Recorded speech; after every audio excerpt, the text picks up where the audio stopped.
So this is the first for the podcast. I have an individual on that's going to go by the pseudonym of Whispers, for the purpose of information provided and previous interactions in the military, helping them out, things you've seen, things you've heard, and so on, to protect your identity and protect the individuals that are still doing those types of missions. We're going to leave some details out. But for the listeners, this isn't going to change much at all. You'll still hear my voice, and you'll hear Whisper's voice as well. Slightly distorted. But for the viewers, when I switch cameras over to Whispers, it's going to be intentionally blurred, and that's again to protect his identity. It's not a glitch in the camera, and your video's not messed up. All right, so Whispers, SME for the DoD, Russian-Ukrainian War, Russian and American military doctrine, terrorism, counterterrorism, Islamic and white supremacy groups, insurgencies and counterinsurgency, fluent in Russian, German, Arabic, Spanish, and partially French. And Latin. Oh, there you go. And then partially fluent in English. English, yeah. So a little coverage of what we'll go over today. You joined the military early on, early Afghan conflict, right? Nope, was not actually military. I'm what you would call a PMC. Okay. Private military contractor, was employed through Rancor, was what we call a sponsor. Okay. Got sponsored in there, got my TS SCI clearance through USAF OSI, which is United States Air Force. Yep. Our special investigations, got cleared through that, thankfully. And then from there, was tasked with a lot of different things, to say the least. Went over previous to our invasion of Iraq, and so I was over there in Kuwait and around that area, talking about February, March, before we launched off, of course, into March. Well, hold on. 03. So before we get into the details, just to give a quick overview, so we'll go over that because that's current events and everything that happened in Afghanistan circa 2023 when we left, and the botch job of that. I think I'm getting my dates right. Was it 23 or 22? 23. No, 23. And then we'll go into the Russian-Ukrainian war history, kind of the Russian Empire, if you've got some background into that. And then we'll discuss NATO in discussing that, because I think it's fundamental to what's going on in Ukraine right now, why Vladimir Putin's doing what he's doing, why Ukraine is fighting for what they believe in. And then we'll roll into your law enforcement career, and specifically your experiences at a previous agency. I'll let you disclose the agency if you want to. That's completely up to you. And but some good experiences that go on. And I know when I was reaching out to you, you asked me, you said, why do you want me on the podcast? And I thought about this, and I did tell you you're very affluent as far as like being able to articulate your experiences and things like that. But truly, I view you as a wise man, and not like what you upstate New York, like mafia wise man. When you said wise man, I was like, all right, well, must be Gambino or at least Genovese or Lucchese. No, truly in like a man with experience, right? And experience through stories, through life, through knowledge, just well-rounded. And I think you have a lot to pass on to the listeners. And at minimum, you at least document some of this. I always tell people this podcast isn't about me. It's about something, nothing, and everything. But truly, it's about the guests that come on and to tell their stories. So we'll bounce back into the kind of walk me through how you got started in the PMC. Okay. So after graduating from a major university within Colorado, which would have been my second degree because I also graduated from another university outside, I actually went to MEPS and tried to join the U.S. Army as an infantry officer. Well, that was going great until I went to the colorblind section, and I failed it miserably. But come to find out, that sergeant that was actually putting me through all of the MEPS processing and all that kind of good stuff, he had a connection within the DoD. And then from there, just snowballed into what I was. Okay. So you started to explain the process of going through the Air Force OSI. Is that for just the clearance? That's just the clearance level. That was just for the TS SCI clearance. It originally came out as TS, and then it went into SCI because of the languages and previous experiences, to say the least. What were you bringing to the table? Well, 5 languages. Okay. And it's kind of hard to explain one of those things that's until you kind of experience it over in would have been Iraq at the time.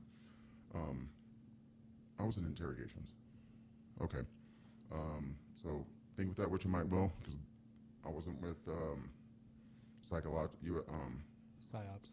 or any of that kind of shenanigans.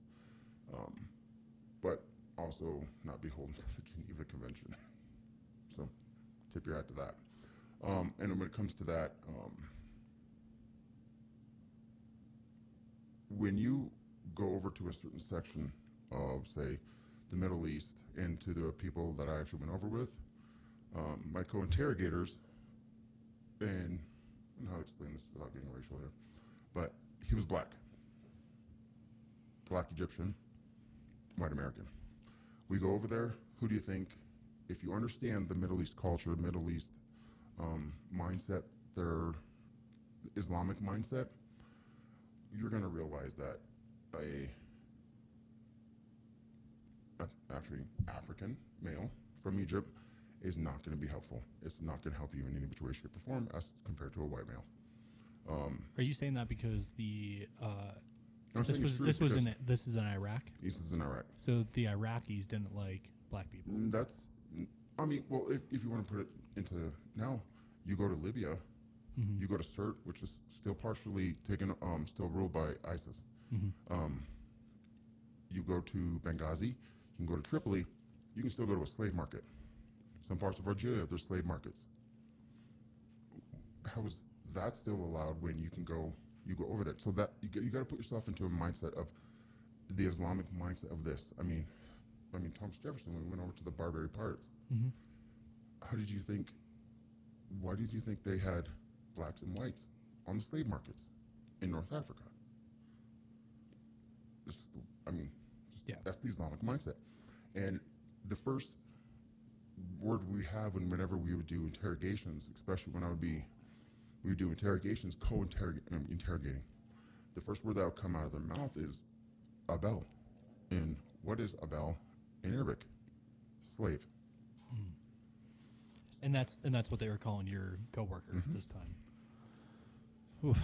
I know my experience when I was, and this is even in 2020 in Kuwait, and the servants that they have, and realizing that it doesn't matter what you call them, a slave is a slave, and the fact like they can't leave without papers, and they've got to be back at a certain time in all these different places, kind of was a culture shock for me. Look at Dubai. Oh yeah. Look at Dubai. Who's building Dubai? Malaysians, Filipinos, Indonesians. They come over there and they're treated like slaves. Even though they're told they're going to prosper, they're treated like slaves. Or Qatar, when they were building all the World Cup for 2022. Yeah, my experience was specifically with Nepali in Kuwait. There were tons and tons of Nepali. And Nepalese. Is that what they're called, Nepalese? And it was experience after experience, or conversation after conversation, and they were just saying, yeah, I came here because I thought it was going to be a better situation than what it was there. Oh, it's advertised as that, of course. So you're over in Iraq at what time? February of 2003. Not in Iraq. Everywhere from Saudi Arabia, which is kind of an experience, especially when you're going in. They have Islamic or Muslim highways and non-Muslim highways. When we were going into Riyadh, I couldn't visit Mecca, even though I could speak the language. I know the Islamic customs everywhere. The Kaaba, all the way on down, all that kind of stuff, and it didn't matter. So, Qatar, Oman, like going into Doha. So what were you primarily doing there in that early days? That's pre-invasion, right? Yeah, that's pre-invasion. That's going to be relationship building. Okay. A lot of like when we went to the UAE, you're building a lot of relationships. Even in Bahrain where we had a base. Djibouti, in Bahrain, all those other places. We all had these bases, and well, it's a good thing to see a face. It's a good thing to see an American face with the American partnership that we have, the partnership that we have, we're building with them. Okay. So this is pre-invasion. When did we go into Iraq? Do you remember the date? I think it's March 23rd, 2003. Okay. Were you still overseas at that time? Mm-hmm. Oh, yeah. And what was that like? I was in the rear with the gear before they launched up through Saddam Highway and all that kind of good stuff. I was in the rear with the gear. I can't really give that part. Where I was at. But yeah, for that part, yeah. So how long did you spend over there during the invasion process? In Iraq the first time, I was over in the area from like almost January of 03 on, but in Iraq, March 30th, about a week after, if I'm right. You can look that up and fact check that part, but about a week after, from that point, going up to everywhere from the southern cities of like Ar-Nasiriyah, north, all the way to Baghdad and all that kind of good stuff. What'd you do? Well, if you're comfortable talking about it, of course. No, I have no problems. So at that time, it was a lot of relationship building. Like, hey, we're here. We're rolling through towns with M1 Abrams, Bradleys, all the good stuff. And you've got F-16s, all this stuff flying over. You want to have someone on the ground that's going to be like, hey, we're here for you. We're here for you, even though we're flying up your cities. Which I thought it was, the way we did it was stupid. Can you Very stupid. Elaborate? For example, like when we were doing our quote unquote shock and awe, we're hitting these places at night. Like you're hitting the Ministry of Information. What the hell are you going to do at night? You're going to kill a janitor, which we literally did. Why not take out some of the the Ace of Spades or like any of those? Why not hit them during the day? Well, unlike say some of the new wars that are going on, we were more akin to collateral damage, not having collateral damage, but we didn't. I was kind of aching when we were watching tomahawks go over, and it's beautiful and all that, seeing all that stuff being lit up. But you got to actually do it when the people that are actually gonna that run the country, run the Ba'ath Party, Saddam's loyalists, and all that kind of stuff. Do it during the day. Do it when it actually matters. So did you see a bunch of, as far as these air raids and stuff like that, and then post facto going in and trying to smooth it over with the locals? You were there, you said you were there until January? No, from January. From January until when? Probably about December.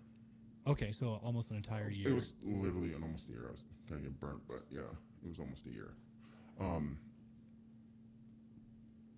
Like initially coming up would be establishing relationships with the local imams at that, because that area right there is going to be Shia, especially where we're coming from, because Iraq was at that time mainly Shia dominated. Of course, you had in the west and in the north, you're going to have more Sunnis, especially with the Kurds, and then you have Sunni west, the Sunni triangle, where you have the real militant, where you have the rise of AQI, all that kind of good stuff. Let's pause for a quick second. Gotcha. And I know we've talked about it on previous podcasts, especially with my buddy Jeff Pearson, that was in security forces, worked at Buka and stuff like that. Kind of explained this Shia-Sunni split and everything else like that. But given your background and studying this, being part of that culture, and kind of you are a subject matter expert in that field. If you can elaborate and explain kind of what the rift is and why it's so vital, and what position the United States takes. Sunni Shia? Yeah, Sunni Shia, and then what position the United States takes. What part we're going to talk about, because the Sunnis that we're facing over there, especially in the West with AQI and all that good stuff, those are going to be Salafist Sunni Islam. That's going to be the most fundamentalist form of Sunni Islam that you're going to look at. So you look at the Quran and you read it in its original Arabic, not some translation of trying to gloss over certain little subjects. If you read in its original translation, in its original Arabic, that's what we're facing. These are hard mofos, to say the least. Mm-hmm. And religious zealots. No, Is that what you're saying? Yes and no, because I mean, call me a religious zealot, but I'm also not doing exactly what they're doing. But in terms of those men, like, because I was attached to Marines, like, those guys could be out there for days on days and days eating rice and water. And here as Americans, we're going to be complaining that I didn't get the right MRE. I mean, that's how I can easily put it over there for that part. And that is you have these strong, like, these are hard men, hard men. And that's why Fallujah, especially in April, after they got our two Blackwater, and those were two of my friends there, that they strung them up right in the middle of the bridge. Why it was so hard. These are hard men. And then November was the same way when we went back into Fallujah again. You're saying the combatants Yes. at this time. Yeah. It's an underestimation. We underestimated and the will and the drive that they have. Yeah, the will and the drive. But when you have, it doesn't matter if like all of America's army was Muslim, you come over there, it's a crusader army. And I mean, good ways of looking at it is Chris Kyle. I mean, look at the tattoo he had of a cross. Mm-hmm. I don't know how many of us had crosses on us. And it was a battle of religion. You have Islam and you have Christianity. And it doesn't matter if these guys, us, we're all Muslim. You come over there, these are Americans. They're going to associate us with Christianity. Mm-hmm. And that's what we were facing. And we couldn't, first off, we didn't understand what we were facing. Honestly. Because you could say all the things like when we put Paul Bremen, I'm kind of brain farting that. When you put him into power and you release all the army from their posts, we had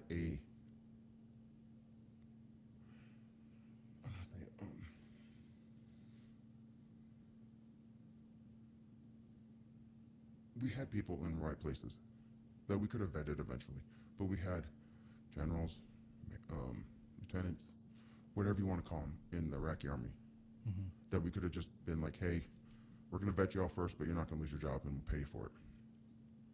But then once we released them, you release these men with no pay, no money, no food. But then you have things like AQI coming over there saying, we'll do it, we'll pay you, we'll feed you. AQI being Al Qaeda in Iraq. Sorry. Yeah. Sorry. No, it's all good. I know.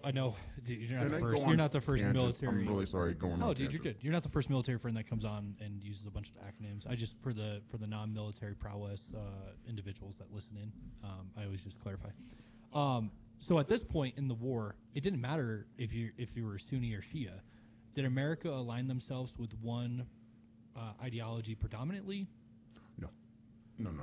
It was just a conquest. Sometimes I would be the one delivering the money. Of course, we had a lot of guys around us and all that. Mm-hmm. You go to an imam, let's say a Shia imam in the south city of Al-Nasiriyah. Hey, I've got this, and this.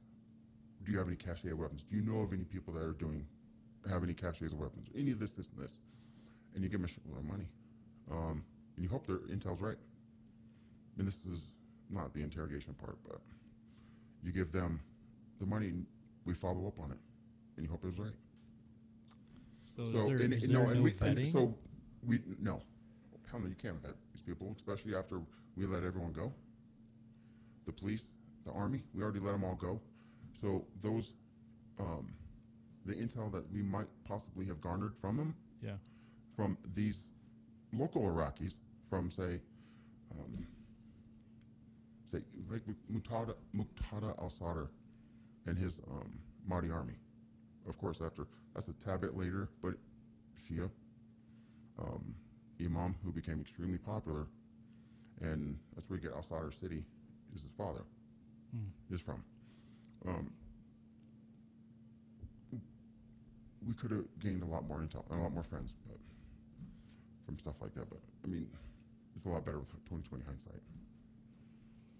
Yeah, because the initial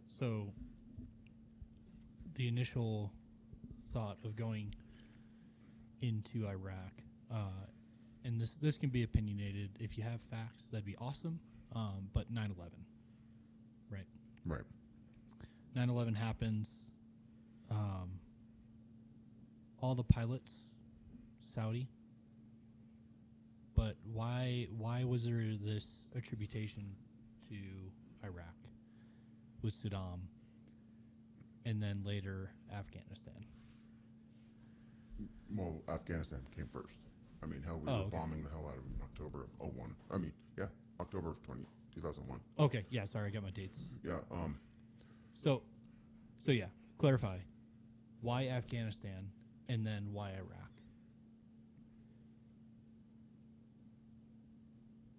Honestly,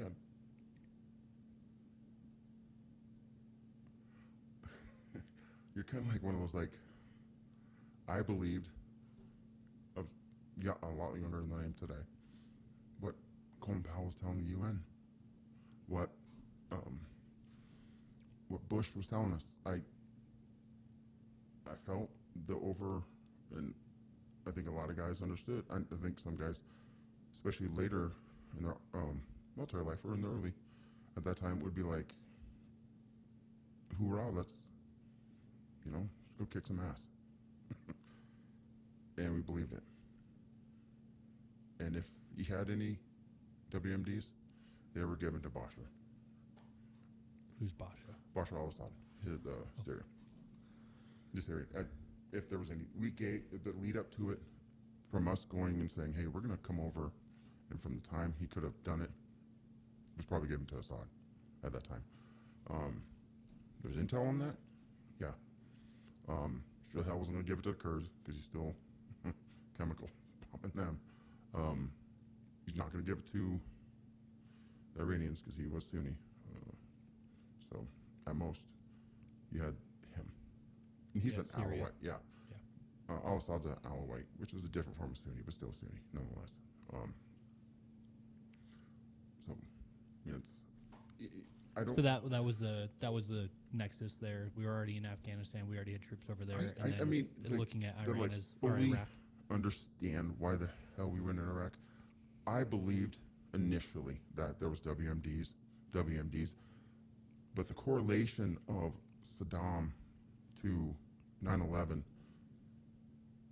it didn't mesh. It didn't mesh for me, but I still. Not even with AQI.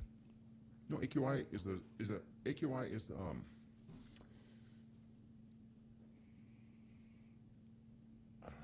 he's like, AQI is a creation of we created that problem. We created that problem. It's, if I'm going to be right, early 04 or no, we created that problem. What the hell do you think was going to happen? We do the same thing here if, say, Canadians or Chinese or Mexicans invaded us. We do the same darn thing here. And I don't blame them. I honestly don't blame them for what they did. But there's, I want to say, 4,400 men and women that I wish didn't have to worry about that. Osama bin Laden, mastermind of the 9/11 attacks, right? I'd say it's more Khalid Sheikh Mohammed, his second command. Being the target on the list, though, right? Oh, yeah. You're going to target he was Taliban? Al-Qaeda? No, Al-Qaeda. He was Al-Qaeda? He's ACAB. Al-Qaeda in the Arabic Peninsula. Okay. It's kind of funny. He is, I think, 17 of 57 children. His dad was a prolific father. But that's a unique thing, because even when I was in Riyadh, the capital, they would still have public hangings of homosexuals or lesbians, adulterers, or anything to that effect in the middle of Riyadh. And the funny thing is, they're being hung off cranes owned by his father. Still. And that family's still rich as hell. Very powerful. Very rich, very powerful in Saudi Arabia. So when we go into Iraq and we're trying to find Saddam, we're still fighting the Taliban in Afghanistan. Mm-hmm. Where's Al Qaeda at this time? So Going early in and out. 04. They were before going in and out of areas of, like, say, Tora Bora, northwestern, I want to say, Afghanistan, going into what they call the Swat Valley. So if our beef was with AQ, like Al Qaeda, Mm-hmm. how'd the Taliban get tied up in all this shit? Because they were ruling it. And they wouldn't give them up. Put it simply, I mean, they were ruling at that time. I can't exactly remember when they took over Afghanistan, maybe 95, but they provided a safe harbor to him there. I don't want to say in the Tora Bora region of For Al Qaeda. yeah, of Al Qaeda and Bin Laden, training camps galore all over Kandahar, Swat Valley, all these other areas. So you're over there for a year. You come back, and you're, from what it sounds like, you're trying to get intel. It's intel gathering, 101. Other than delivering money and stuff like that, what else did you do? Anything exciting?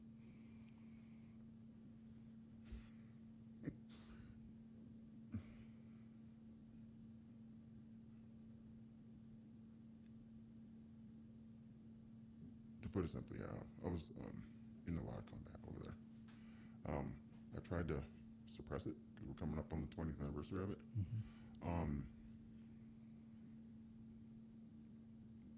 Yeah. I won't say which unit of Marines I was attached to. Didn't see as much combat in 03 as I saw in 04. It's funny because, like, sometimes you listen to these podcasts when you hear, like, this gung-ho.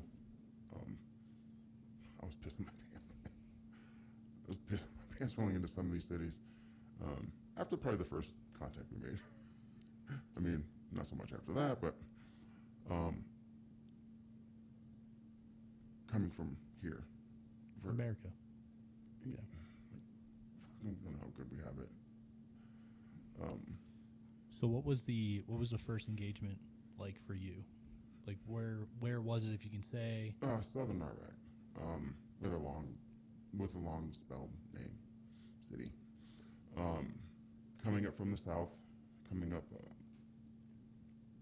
was in I want to say caravan we had black Suburbans, we'll say, rolling with some Hitman Victors, Humvees, north. First one made contact.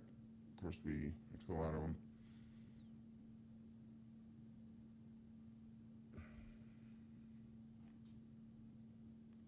It's tough, man.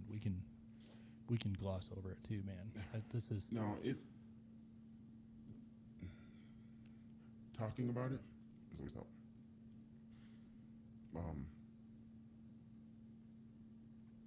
For the last 20 years, I've lost a lot of faith in humanity. I lost a lot of hope. I don't feel we care about each other in this country. We don't care about each other in general. I think it's a hella depressing way of looking at life. But it gives you a reason to fight, to say the least. And my first I'm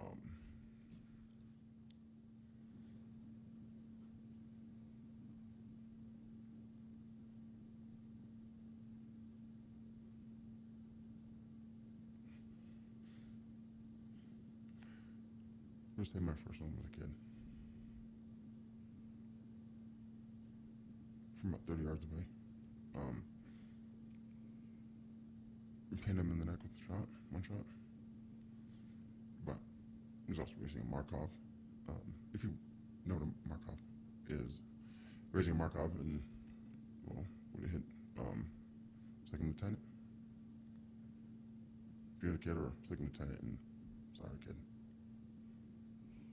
Marines come first. Yeah, it's I always find it fascinating when people think war is glorious, and I hate it. I hate everything it's about a terrible, the smell, the fear, everything about it. Hollywood does a disservice, and that's kind of why I inquire, just so listeners can truly hear. It's not Call of Duty. It's not. You don't have a respawn. Everybody in Call of Duty's up until the recent one, right? We're doing a raid in London, but everybody in Call of Duty's an adult. Like, they don't talk about this stuff, and it doesn't take much to operate a weapon. It doesn't take much to move a weapon. You have a 5-year-old, a 4-year-old. Hey, take this, run it across the street, and based on the rules of engagement, yeah, it's not good. But we'll press on. So lots of combat between 03, 04, more in 04. A lot more in 04. So I'll ask this: the first engagement, how did it psychologically affect you in the moment and then days afterwards? Okay. In the moment, not really. I'm not gonna say not really, because it was kind of like get the job done, get it done. Does that suck? What I had to do? Absolutely terrible. And I know, subconsciously, I'm thinking, crap. I had to do it, but we had to go on. You have to go on. We get back. I thought I was going to jail. Back to your base? Back to base. I'm sorry, I should explain that better, but I thought I was going to jail. Because the ROEs were almost damn near anybody around there was declared hostile. They have a weapon? Sorry. You gotta do what you gotta do. Yeah. But once we get back, I didn't break down, but my stomach was in knots. Those were like, feel like crap like 1,000 times. I was like, oh my God, I'm going to jail. I'm going to jail. Shit. And I'm going to be doing it in Iraqi jail. But my team leader was, I want to say, former SEAL Team 2. I think the Arctic Warfare one. You learn a lot. Like when I talk to previous military, or prior military, talking to him, it's kind of like one of those things where you just put your chin in your hand, and you're just awestruck, and you just take in and soak in everything. That helped a lot. That helped a lot.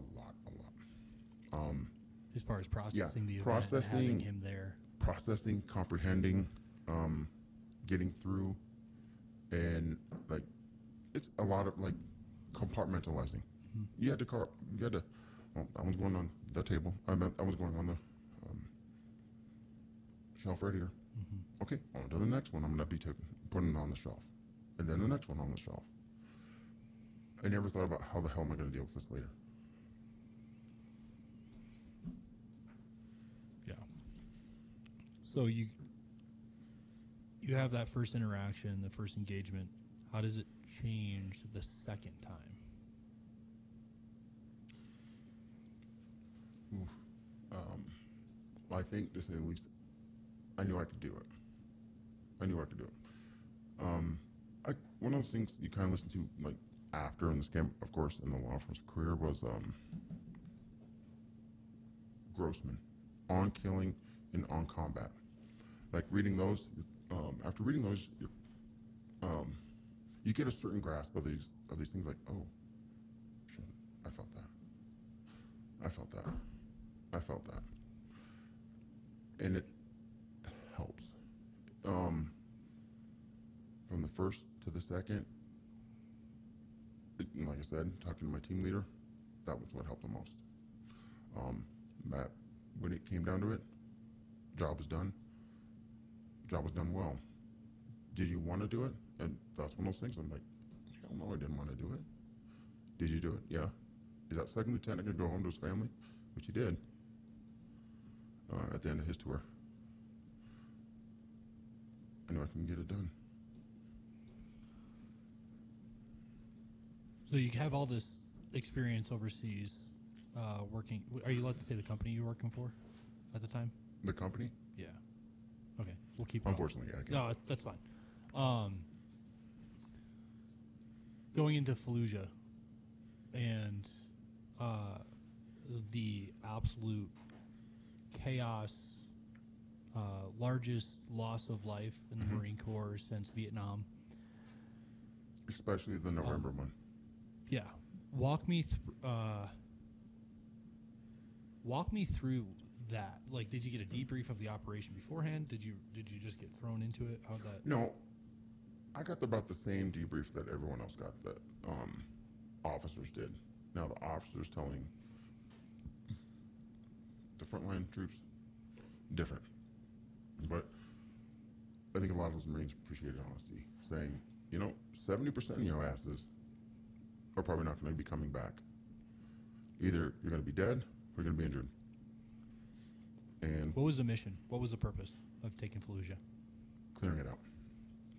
Basically, clearing it out. Of? AQI.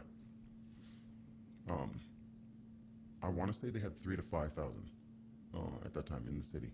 Because we told the city, gave them enough warning. We're coming in here. We're coming in here. Mm-hmm. Don't be here. Don't be here.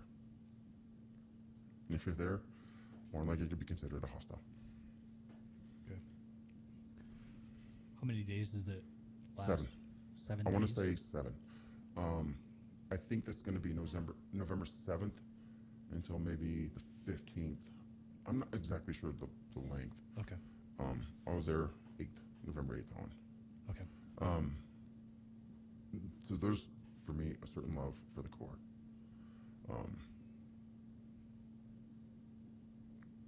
And it's funny because you look at these men.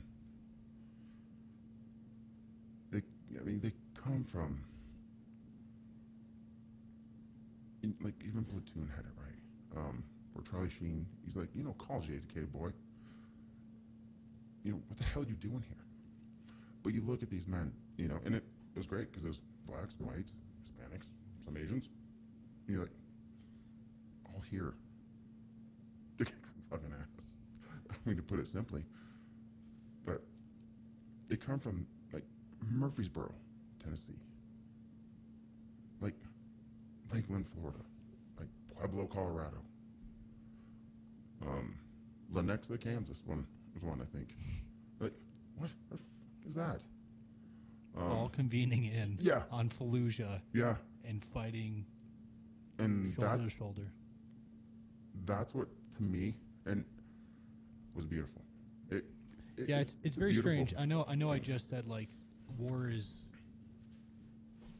embellished a lot, but one thing from my time in the military that I really miss is that camaraderie. I don't care about your background. I don't care your race. I don't care your education level. I don't care where you grew up. I just don't.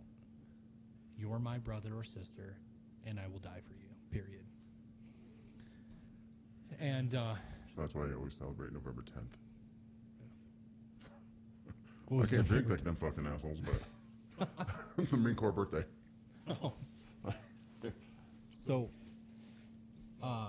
we'll jump. I am interested in the history of that region, right?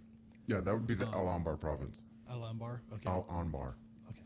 I'm not going to try to say that. Oh, yeah. You're like Armbar province. Yeah. But going into the history of, you got the Taliban in the whole region. How far back does this go? Because I know a little bit about the World War II, Nazis moving into the Middle East, Africa area, and then especially post-facto World War II. I guess a bunch of the Nazis If you left. want to really go far back to, like, say, Afghanistan, you could go all the way to Alexander the Great, Alexander the Third of Macedon. When he's kicking ass all across the world, right? Well-known world. Yeah. Comes to an area called Bactria. Bactria, I want to say. Present day Afghanistan, that area, tries his ass off to try and take it over. Does, because it also helps that he marries Roxanne, who's from Bactria. But you could put Afghanistan, it's like the graveyard of empires, because Russia tried. Russia tried in 1979 to 89.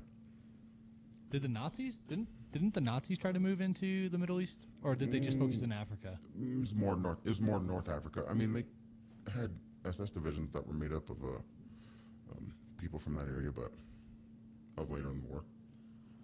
Yeah, I just know. I know there's been some linkage to Hamas and their affiliation with the Nazi regime, especially end of the war when the Nazis were fleeing Germany and trying to find refuge in different places, and teaching some. It also depends on where it's coming from. Where's that information coming from? Is it coming from American media, which you could believe about as far as you can throw it? I'm not entirely sure. Or is it going to be European, which is even worse? As far as indoctrination and skewing the history. Yeah, I mean,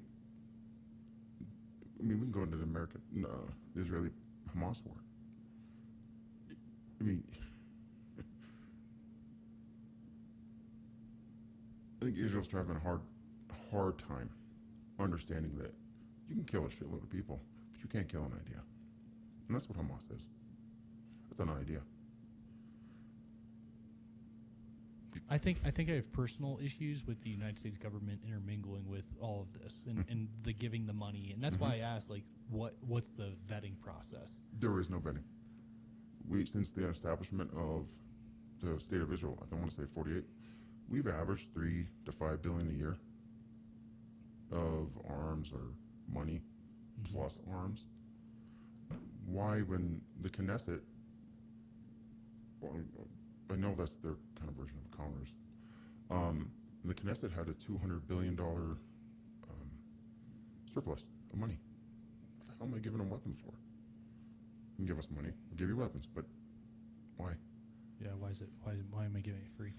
So going into back to the history of that area. So Afghanistan has been an empire killer. Russia tried to invade. I think that's when we started the Mujahideen. We started funding them a little bit as far as fighting the Russians, because it was Cold War. An enemy of my enemy is my friend. So kind of I want to dive into that, because I do want to explore the obscurity of these partnerships and giving money and all this other stuff. And I think as far as America's involvement with Afghanistan, starts during the Cold War, from what I understand as far as the history that I've read up on. Yeah. I think it's pretty accurate. But so do you know about, I know you're a Russian to me, and then also time over there, so I figured perfect chance to ask. Yeah, I mean,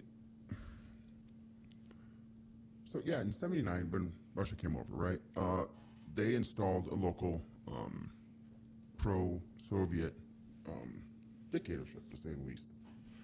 And then, of course,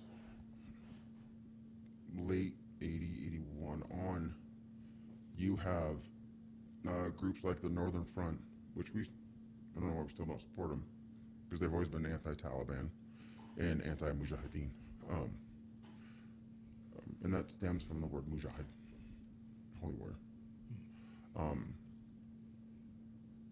We started funneling them like Stinger missiles. And you can see Russia was having a hard time. Like, how the hell are these dudes that are goat herders with AK-47s shooting down our, Mi-24 Hind gunships? Or like, say, I want to say the not MiG-25, I'm finding right now. I want to say Ki-25 Alligator. So, kind of a close representation of like the Thunderbolt that we have here, more like a close air support. Where the hell are these goat herders taking our guys out? And we kept funneling, and yeah, Bin Laden was one of those dudes. And of course, after a while, the bloodletting that unfortunately the Soviets had to go through was enough, and I think Gorbachev saw it. Because I want to say it started under Andropov, the general secretary. Maybe. But later on, like Gorbachev saw that the bloodletting had to stop. So he pulls his men out. Well, say 91, they fall. Of course, the Soviet Union falls. And then you have 91, 92, 93. There really was no power, like central power over there. And then you have 96. Oh, sorry. In 96, you have Bin Laden write his manifesto. I mean, a lot of people will never understand what the hell are you talking about. So is that the pinnacle point when AQ, Al-Qaeda, really kind of gets formulated? Yeah. Mujahideen kind of No. The Mujahideen was a manifestation for its time. Okay. It was a way to get everyone from, like, say, Syria, Saudi Arabia, Indonesian Muslims, I mean, biggest country in the world. Yes. Yep. With Muslims, Eritrean Muslims, whatever you want. Where could they go and fight? The West, unfortunately, they still consider the Soviet Union as the West. It's a fact. I mean, it's a here, European, near the here and there. Yeah, it's a European conqueror ideology. Yeah, and your jihad, which actually means inner struggle, not holy war, but it goes over there, and you can fight here. And so you have Mujahideen was, it's like an ideology. an ideology of its time. Okay. So after Russia falls out, Russia bows out in '89. What the hell's it going to become? Because they see the writing on the wall. I mean, we always think of these men as, oh, they're dumber and shit. Dumb. They see the writing on the wall. So who's the only remaining superpower? America. Yeah. America. At this point, China's coming up, but that's not. And that's not either there nor there. Yeah. I mean, China's still fighting sometimes with India or Vietnam. Yeah. But who's going to be it? America.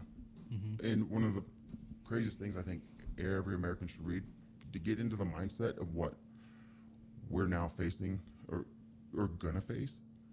And I think Russia needs to open its head.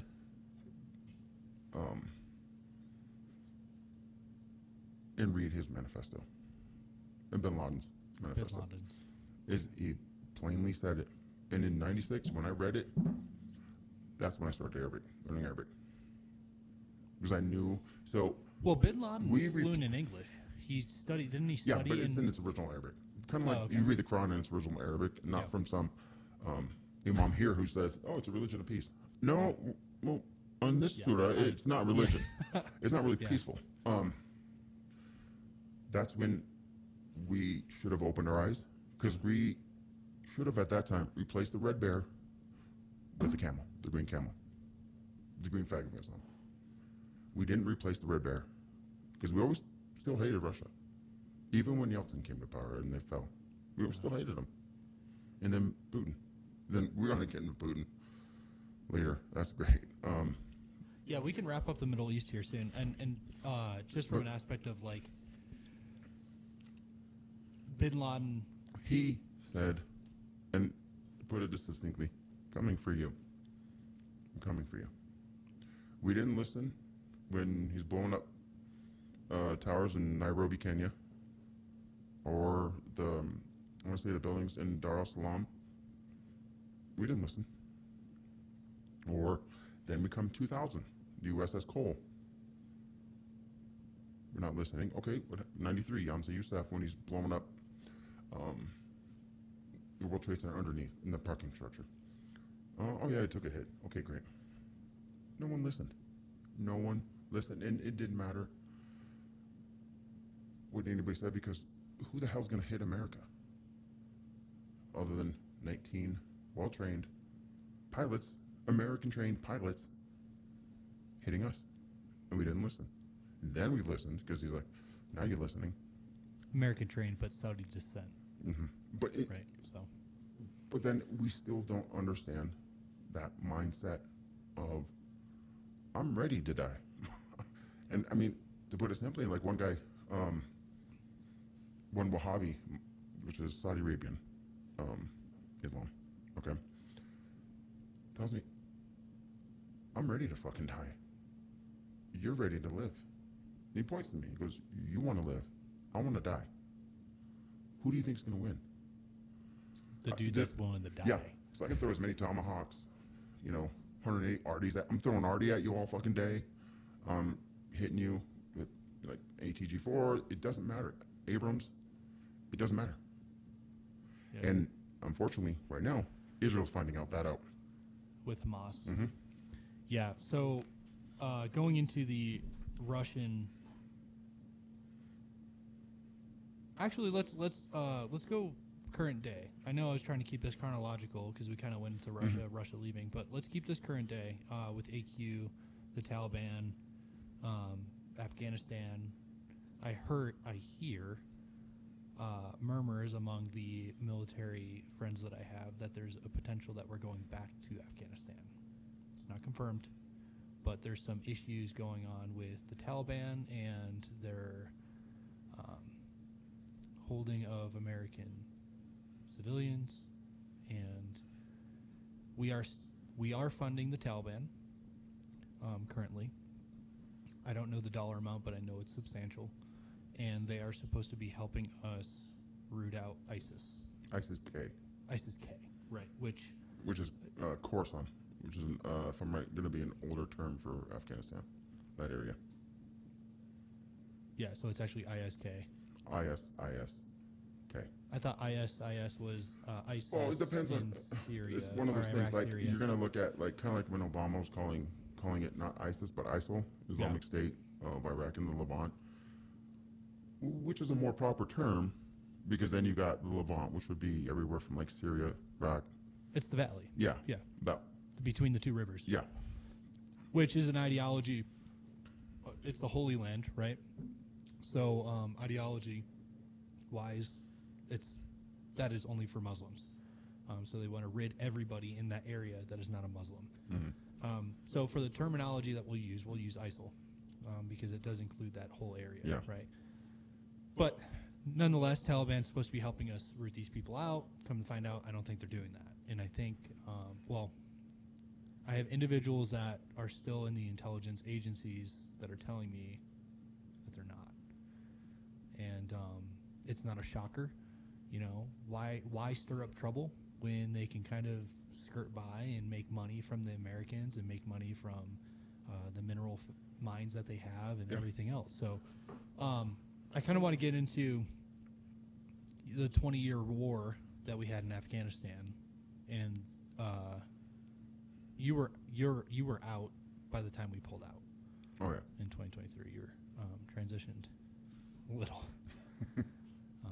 There's always a toe in the water, but the botched pullout that we did, and what scares me, having friends that have gone to Afghanistan when they didn't have arms that they have now because we left them all.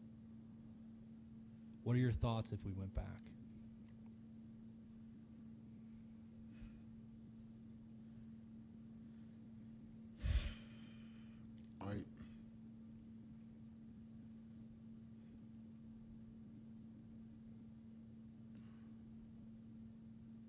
It's kind of like we can't root out that idea of the Taliban, or even the Pakistani al-Talibani, which is their version. Mm-hmm. You can't root that out. So it's kind of like, it's hard to think, like, I don't want more dead Americans, because I'm sorry, I'm American. Americans come first to me.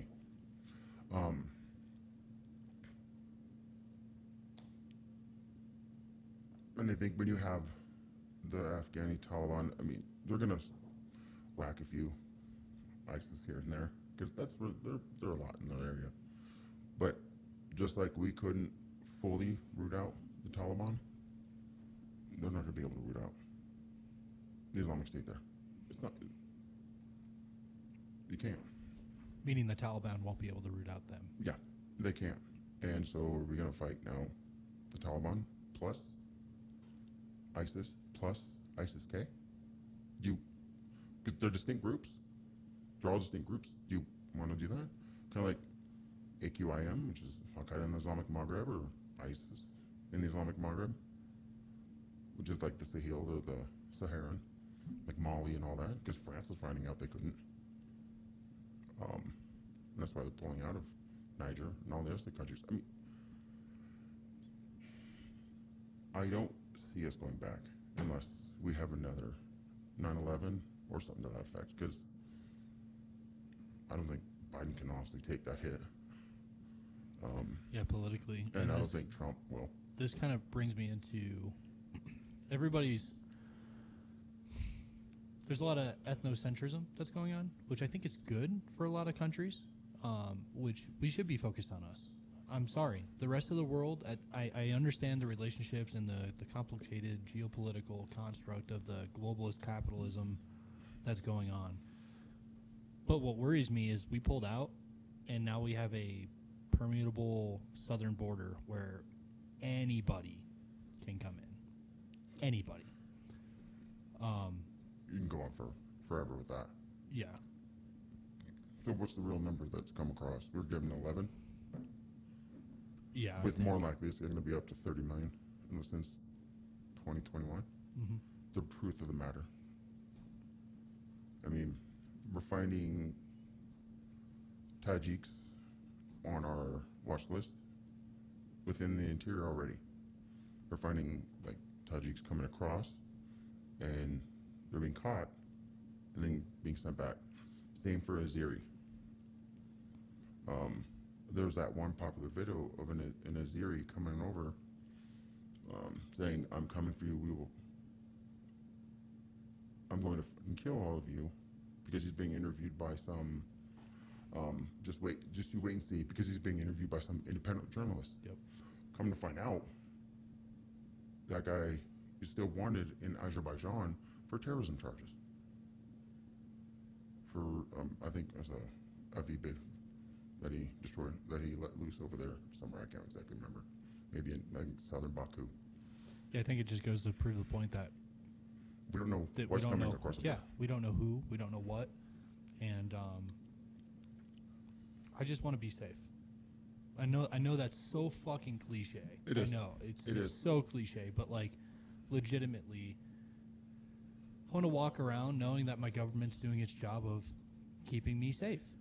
I don't want a big government. My thought process of government is like import exports and port of entries.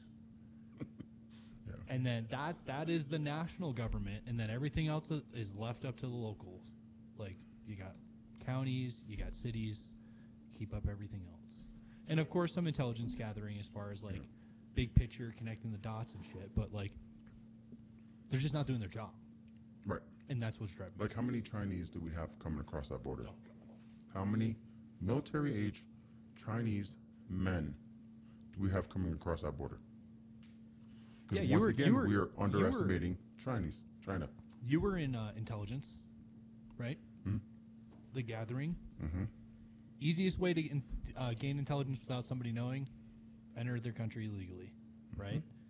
Like, if they know that you're in their country, they're going to be watching you. There's a counterintelligence to that. Mm-hmm. And it's just, our human that we have on these people is a joke. There's no human for it. Can you explain that to me? So we have everything from human, which is human intelligence, SIGINT, signals intelligence, on the way up.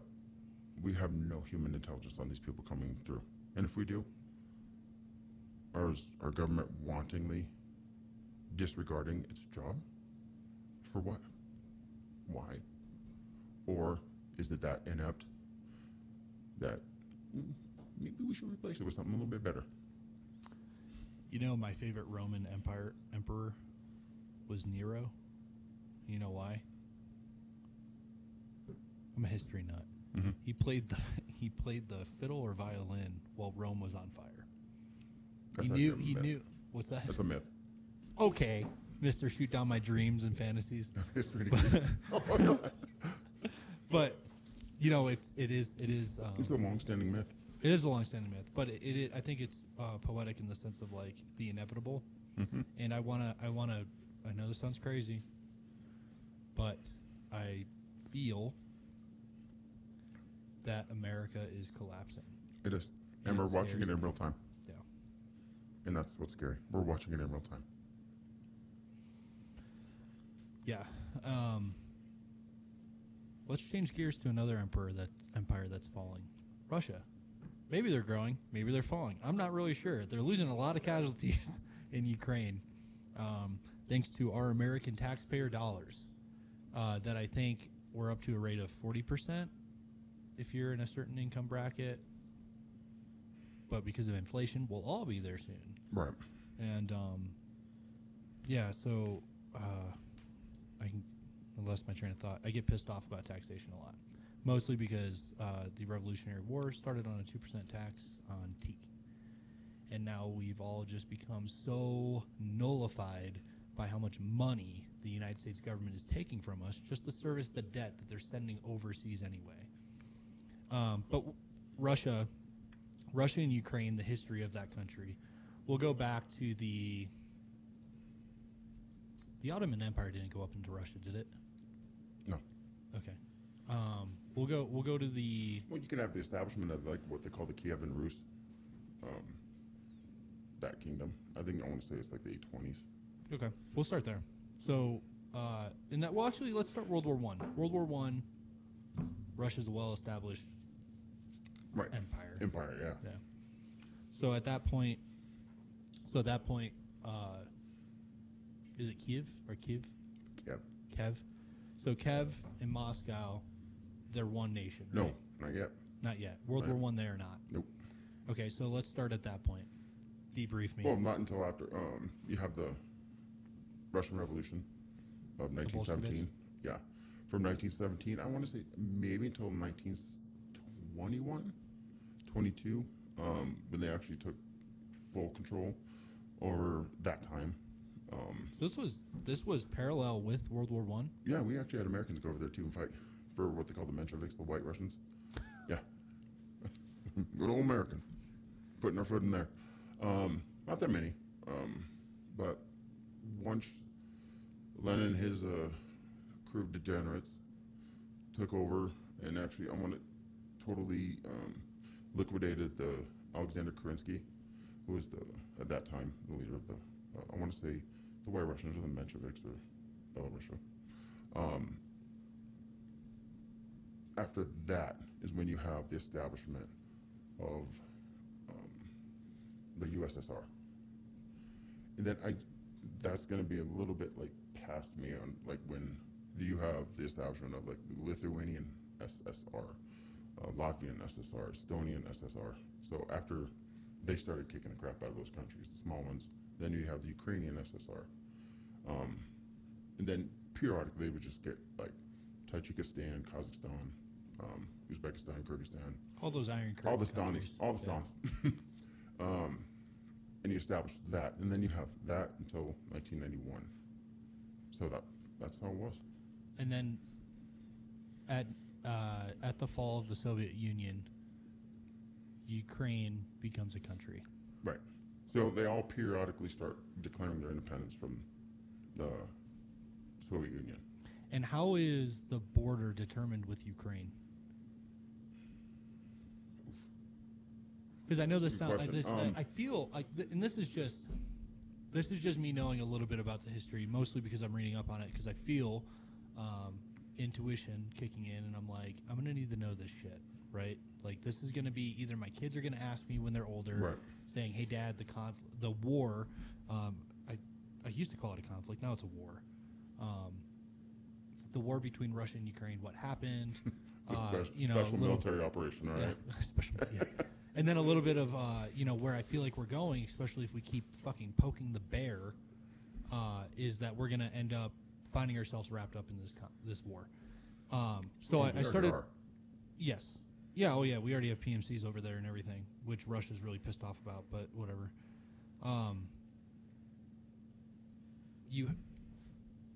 The way I always imagine maps, right, is you have some geological marker. Mm-hmm. You have a mountain range, a very distinct mountain range, a river, an ocean, lakes, whatever it might be. That delineates between your side and my side. This is my side, that's your side, don't come on my side. There is a river in eastern Ukraine. I forget the name of it. Dnieper. And I feel like Russia's pushing towards that. It's already there. So are they past that river? Some points, yeah. Depends on which oblast they're in. Because I'd be curious about the formation of the border, right? And what's interesting is when you travel and you open up Google Maps, depending on your VPN, the border will be different depending on what country you say you're from. But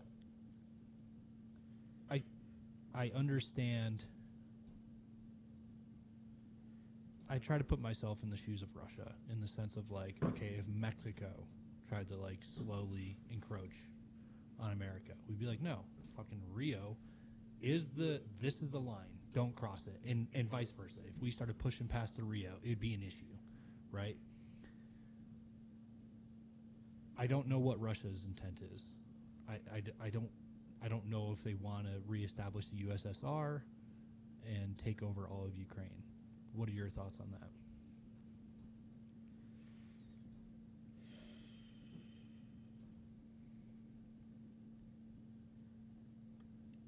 I'm not an apologist for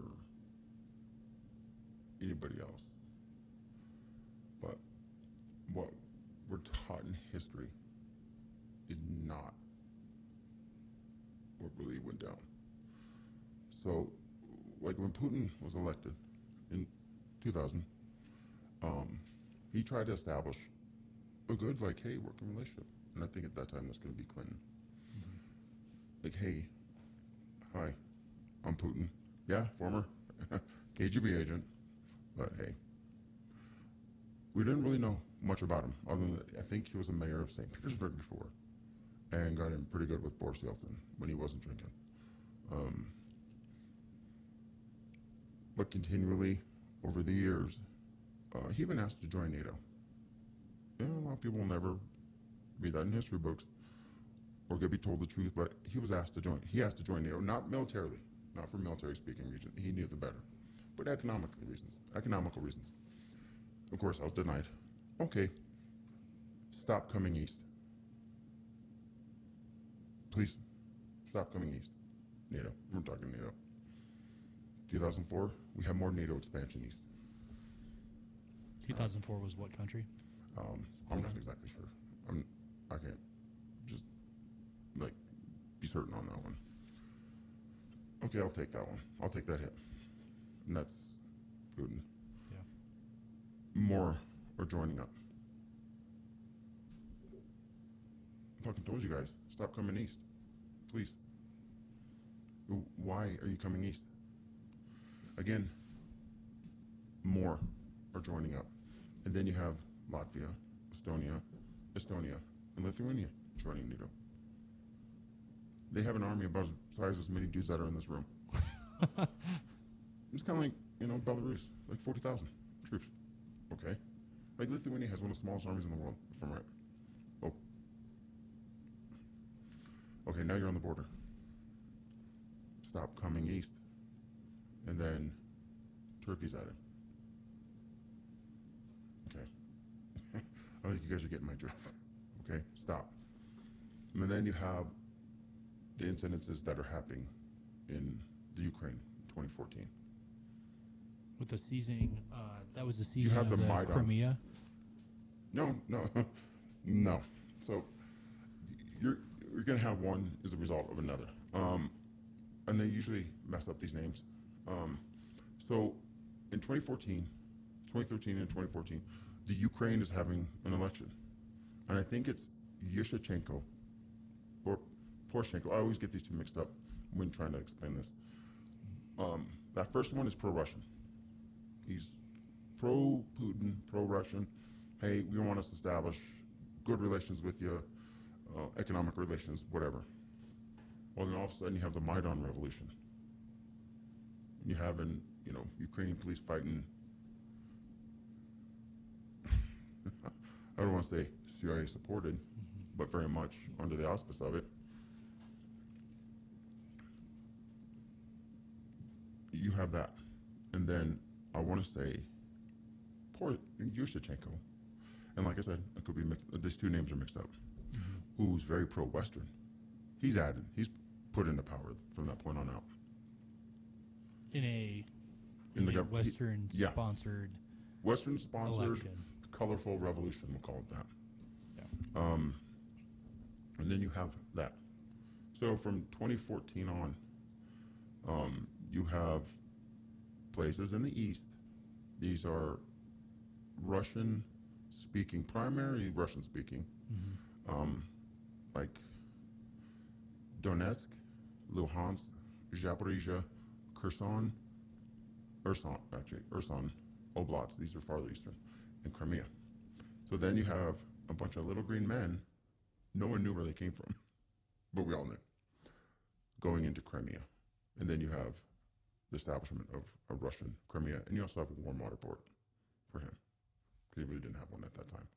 Well, yeah, and from my understanding is like when we were progressing that government, Putin, you're almost forcing his hand, because outside of the Arctic ports that he has that are seasonal, depending on the winters, the warm water port being in Crimea was strategically, he needed to take it.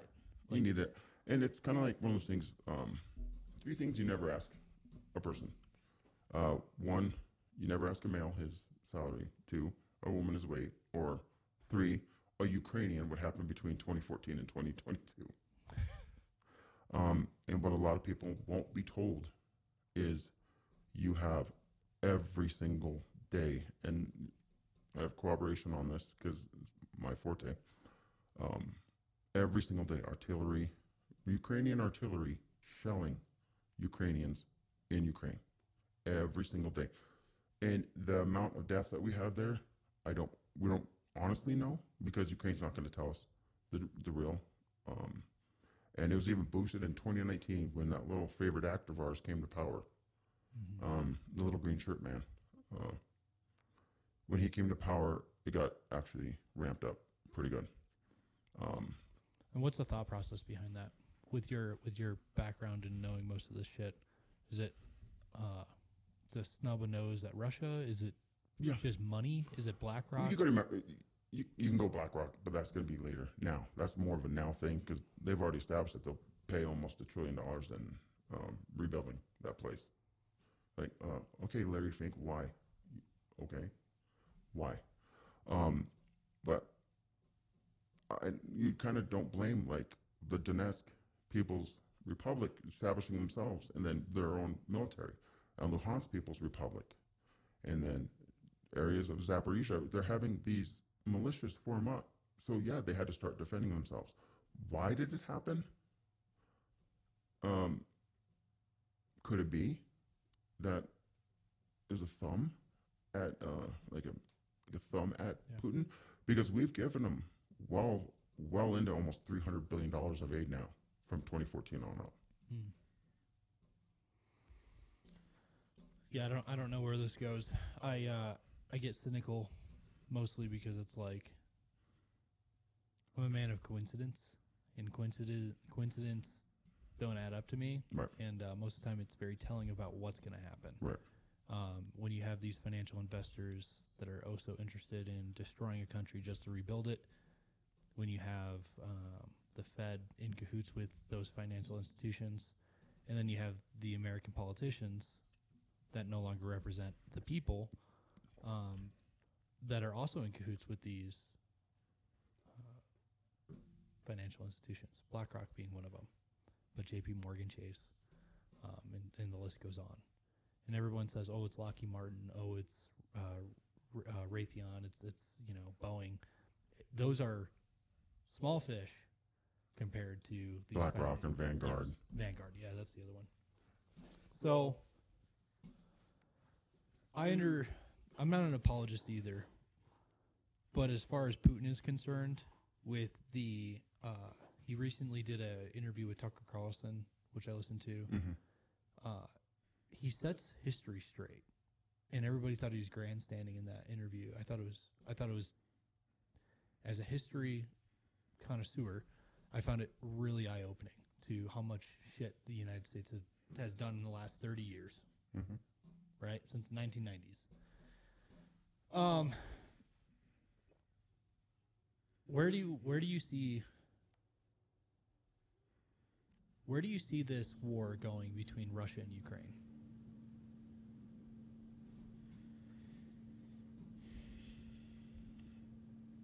I pray to God that I don't see American boots on the ground.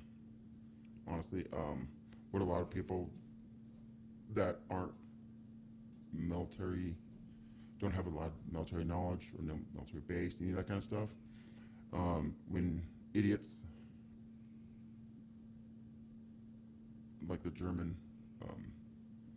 president or the French president, and I can't stand him, Macron, or the UK premier, or any of these, or even Biden now. Yeah, you're okay to strike Russia. Is it okay that Ukraine strikes Russia?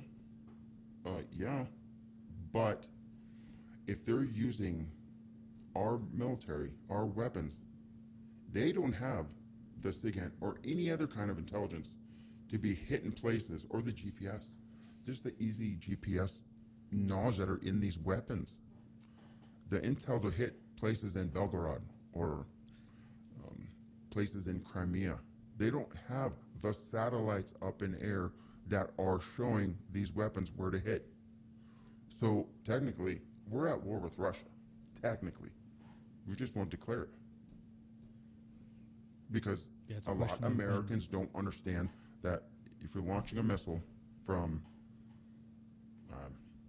middle of Ukraine and it's going over like Donetsk or Luhansk, those oblasts, and it's hitting in Russia, the Belgorod, and that's why you're having a huge push from Russia going in the Belgorod region, which is the northeastern region, pushing because they're trying to make more of a buffer zone. You want to say, yeah, buffer zone, more of a sanitized salient of an area, because I don't blame him doing that, going into Kharkiv, the Kharkiv Oblast. There you go, going in there.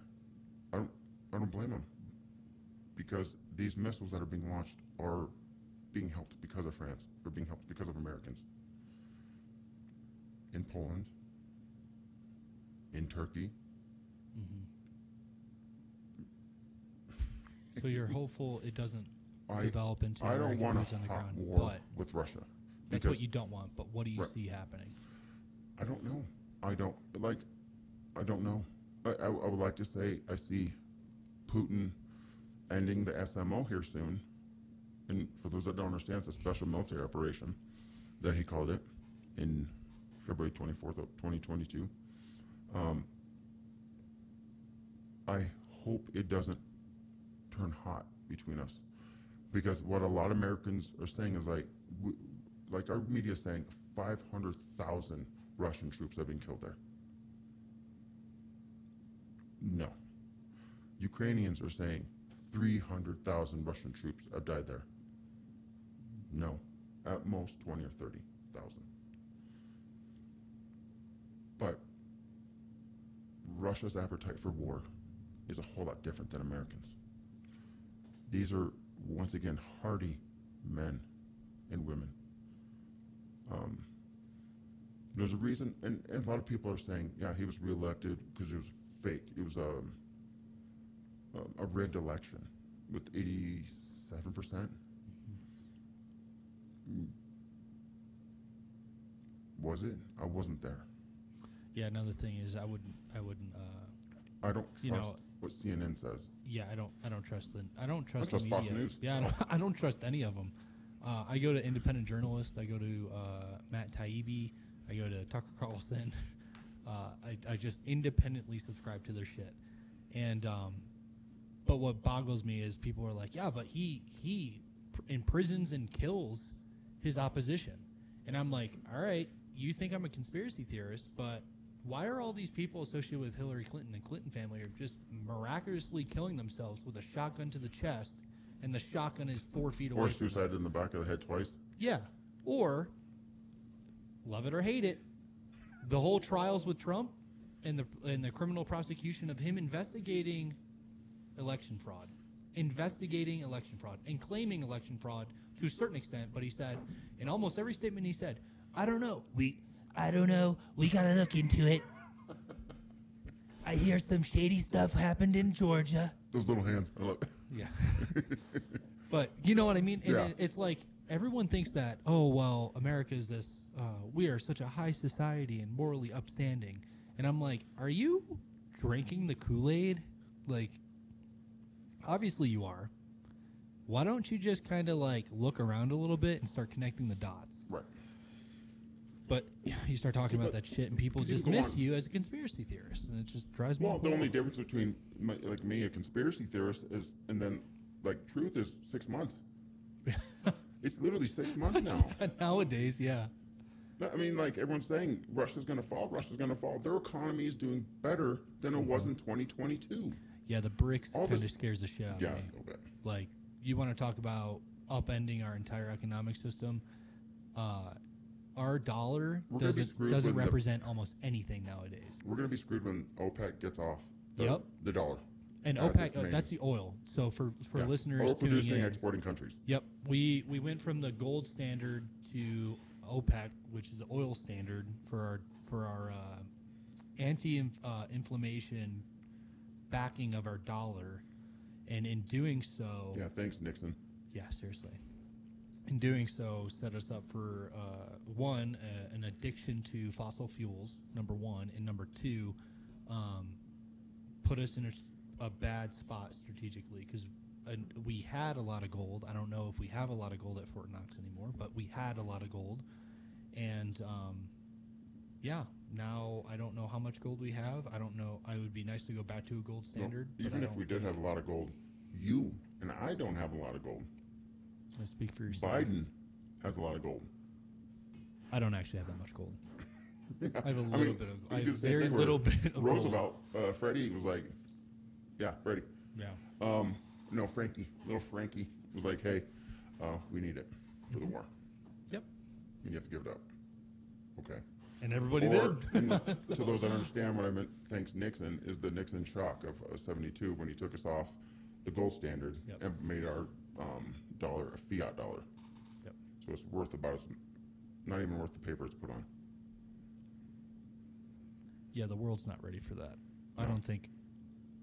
I was just at the downtown Castle Rock today for the farmers market, and I sat there with a good friend of mine, and I'm looking around at everybody enjoying the consumerism and exchanging currencies as far as things, right? Using this paper money and or nowadays just imaginary, right? Like, oh, tap to pay, bloop. And I told him, and I said, I enjoy this so much, and I'm gonna miss it so much because I know in like the deepest part of my intuition that it's collapsing. This house of cards will fall, Well, and when you or establish- is. when we're establishing things like BRICS, they're establishing things like BRICS, and they're going to go off the U.S. dollar and start trading them maybe with the yuan, the Chinese yuan or yuan. I don't know how to pronounce it. They start trading in that. We're done. What the hell are we going to do? Yeah, I mean, we're screwed. yeah, we're gonna be no different than the peso. So, transitioning. So,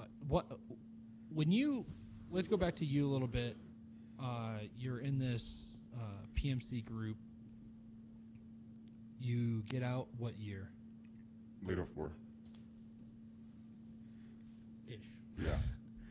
We'll say December. There's always a toe in the water. Yeah. So you get out. What makes you? Do you immediately go into law enforcement, or like, what's that process?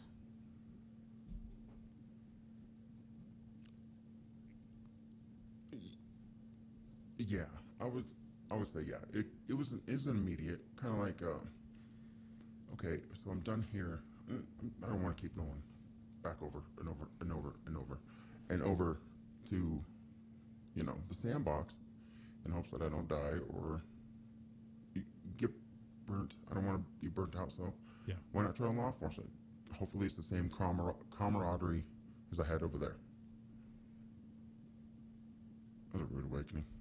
Say It's at least. not? No. Are you willing to say the agency you worked at? It's a major metropolitan city within the Rocky Mountain region. Okay. What's that? So you start in 04? 5. 05. You start in 05, go through the academy. And Yeah.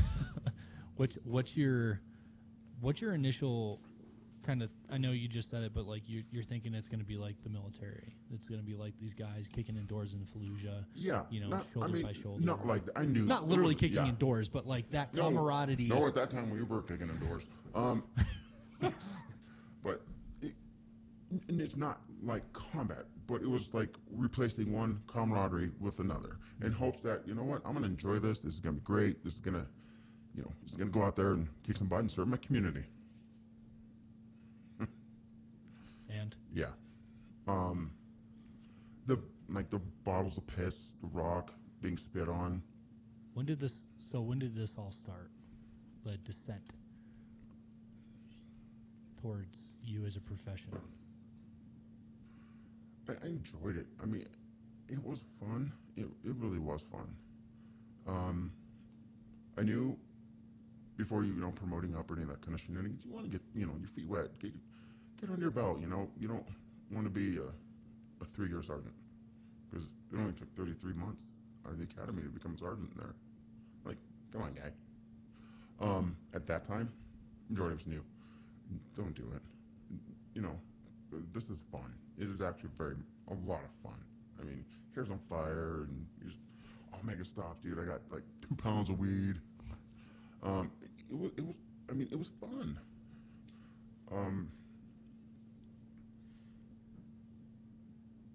And then you had a lot of dissension. I mean, you had a convention come here full of nice people in 08. And I enjoyed it. This department actually did a pretty damn good job of how it operated and how the riots, we didn't really have much riots. We did actually a pretty thorough and darn good job, and I'll always give them props for that. But from that point on out, from 09 to, I want to say, mid-13, there was no hiring. None to be had. No classes, nothing. So you can actually look, and you can see all these badge numbers from 09 to mid 9, 10, 11 to 12, there's none, for sure. 13, I think we had 2 classes, if I remember right. It was okay. It was great. And then 15 came around, and then we had Michael Brown shooting in Ferguson. And then what everyone calls our reckoning on race. The initial reckoning on race. That was hard because everywhere we went, it was, you're going to do this, you're going to do this, you're going to do this, the black guy, this and this, and like, look at my, you want to be like, carry around your IA sheets, like, here you go, I'm perfect. I'm never, no complaints.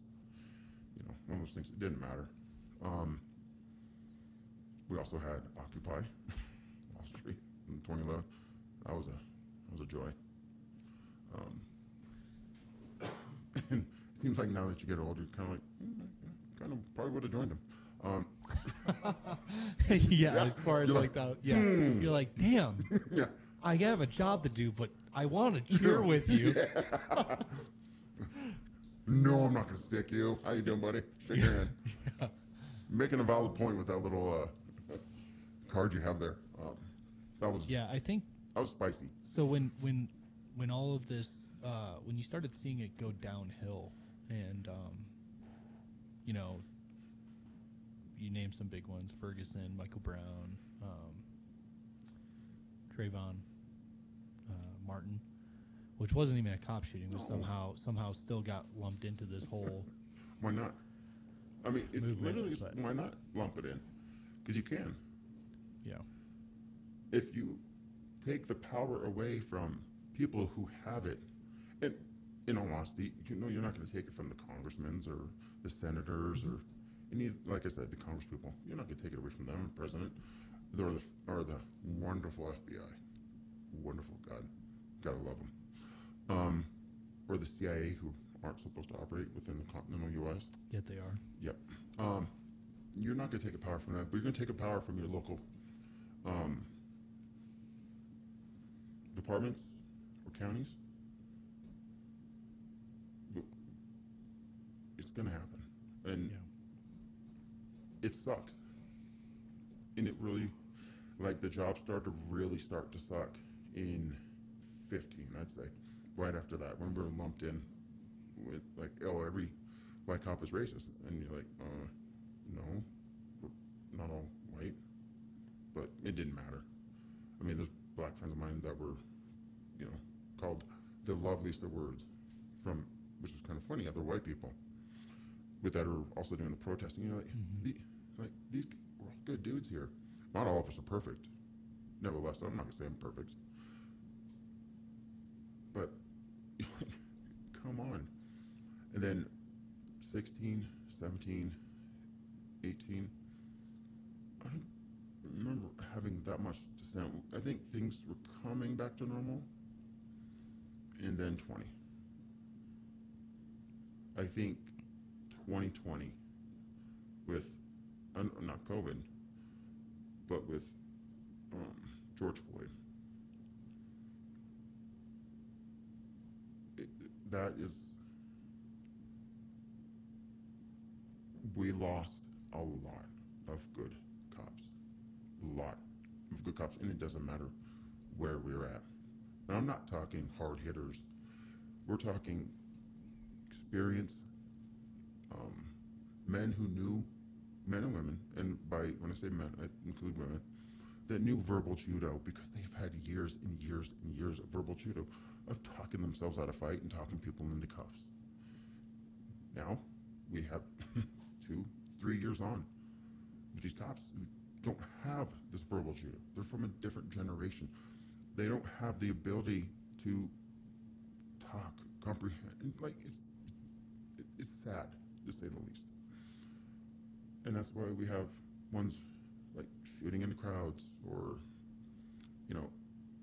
body slamming people in front of cameras. And I absolutely have loved cameras because the complaints I've gotten have all been nullified by them. And I like it. And people are like, cops everyone should wear. Now you have these ACLU, some parts of ACLU across the country, like, hey, we need to get rid of these things. No, because the majority of us that love doing this job love having them. Mm-hmm. Like, y'all get a front seat with me. Here you go. Yeah, when all this happened with the public, what changed departmentally, and did it change your perception of? I'm not saying feel backed by the agency you worked for or anything like that, because that sounds bad. But the reality of what I'm talking about is, in police work, you have to hurt people sometimes. That is the nature of law enforcement. If I say you're under arrest and you say no, you're still under arrest. Yeah. And if you want to fight me, I'm going to fight you. I'm going to try my best to not hurt you. My goal is not to hurt you. My goal is to get you under arrest. If in that process you get hurt, I'll get you medical attention. But nothing, at least for me, working in Aurora at the time, this is 2020, 2021, working there, and this wasn't anything I experienced from management, but the general dissent of the troops, right? Oh yeah. Was you will be screwed. We will hang you out for the public, and we will not back you, even if you did everything correct. Everything. So, what was your experience? Same thing. With the same thing. Agency? As law enforcement officers, um, generally cynical people, and that's a bad thing. I don't want to be cynical. I don't. But you have this negative, overarching feeling in your gut when you're going into work. Like, is this the time where I'm going to be screwed? Am I going to be sued today? Am I going to be doing this because, you know, I MF'd somebody who took a shot at me? But his complaint was I called him a mother. And that's happened. That literally not here.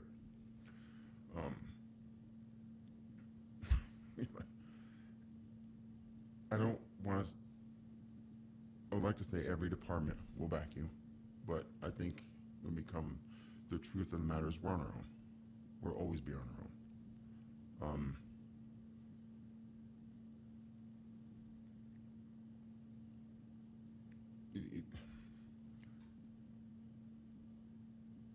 I'll always say, I'll always feel that no matter what, I am on my own. And I hate that feeling. I do. I really do. It's a gut-wrenching feeling, to say the least.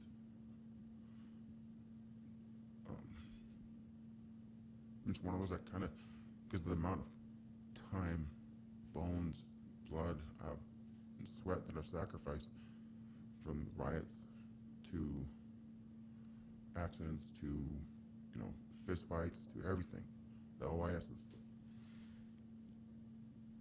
that no matter what, I'm on my own.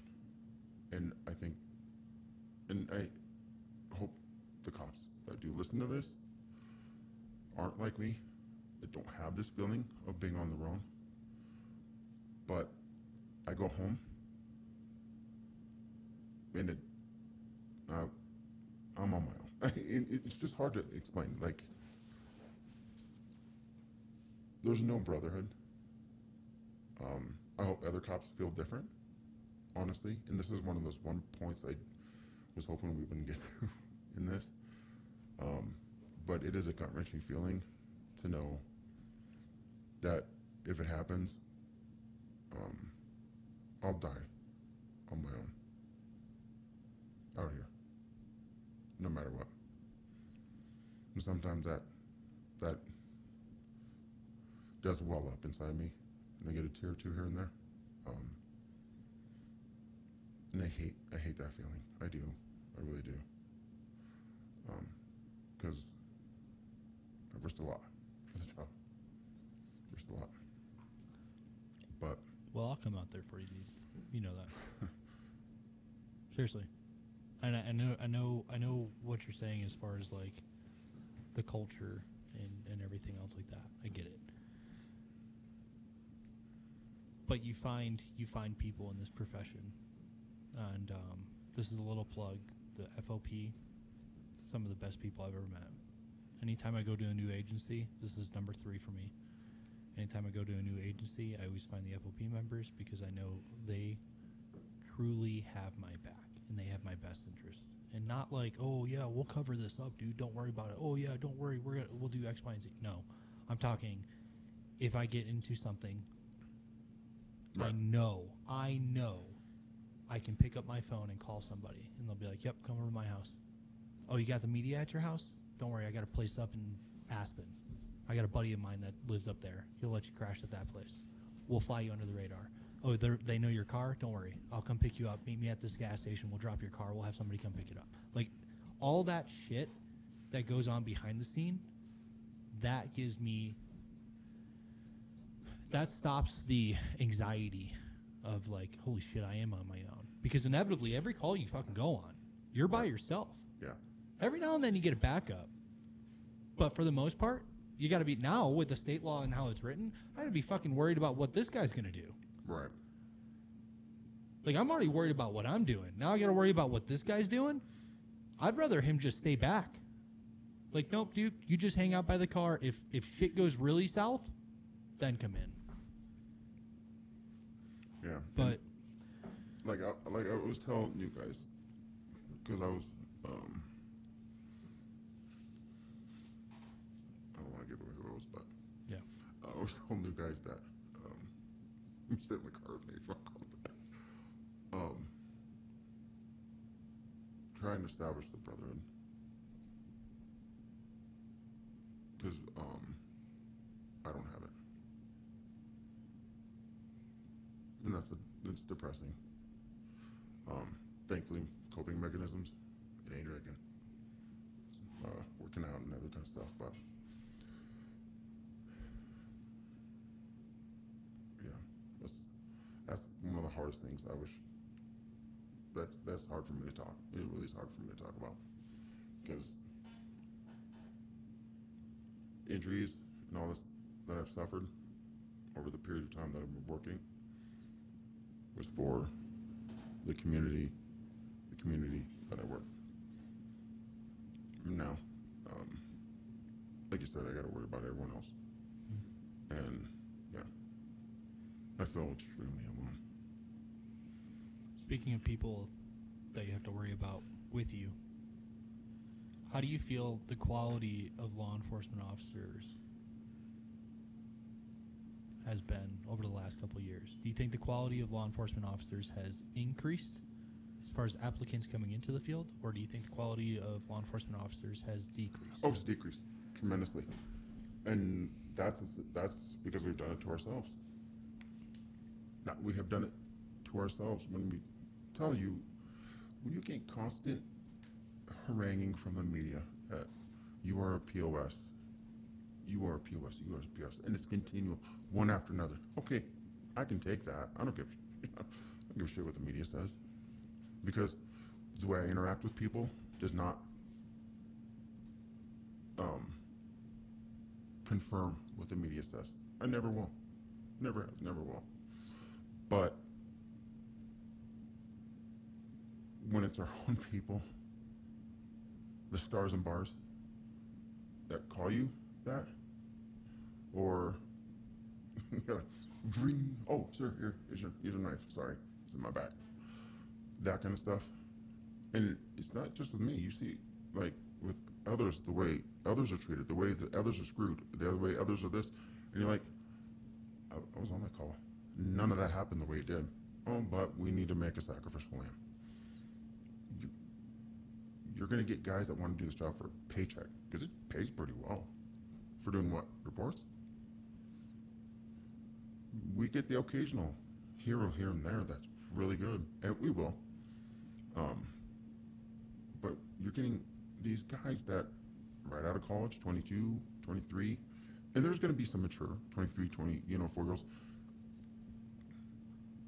But you need ones that have gone through life experience, that have like failed marriages or failed this, or maybe had some military time, or whatever.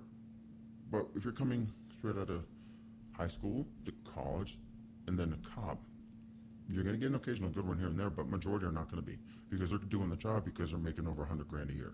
Mm-hmm. What do you expect? To be fair, that's in Colorado. Well, I'm not talking in like, say, it'd like be in Mississippi where I'm making 22 an hour, like 15 an hour. In North Carolina, the agency I used to work for, Durham, is still only paying. It starts at I think $56,000 and goes up to $86,000, which you think that's good, but then you look at the cost of living of that area and it's complete shit. So specifically for Colorado, yes, we do make over $100,000. Or Cali. I mean, you have a lot of states that are over $100,000, like Utah, Cali, Arizona, Texas. Yeah, most of them are Western. Yeah, most are gonna be Western, but yeah, pretty much anything west of the Rockies plus Texas. You get those 100,000s, but you're still not getting.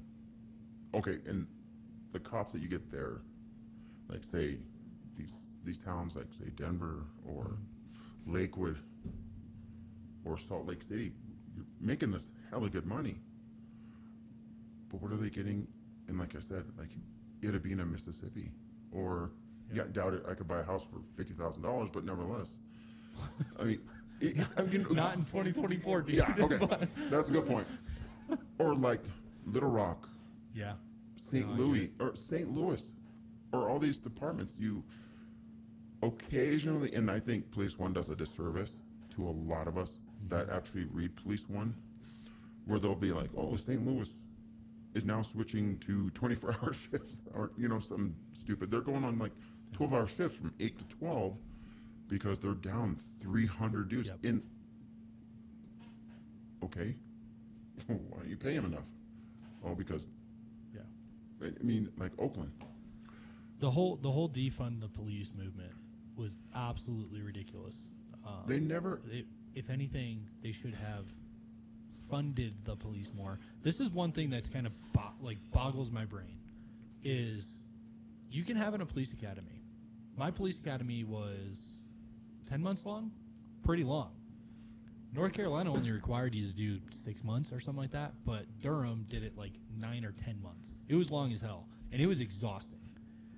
I don't know how it is these days, but when I went through, it was exhausting. I have a friend that works in Charleston, South Carolina. They have a 3-month academy, and you have been blessed. Go forth and be prosperous. Oh, hell. Right? And then, yes, you got your FTO phase, which may be 3 extra months. So you're saying a person with no experience whatsoever comes in and then does a 3-month academy, 3 months with riding shotgun or driving the car, and then they're good to go do this job is bewildering. Right. You look at European countries, and their programs are 2 years long, where it's like actual college. Like, hey, sit down. You're gonna learn all these laws.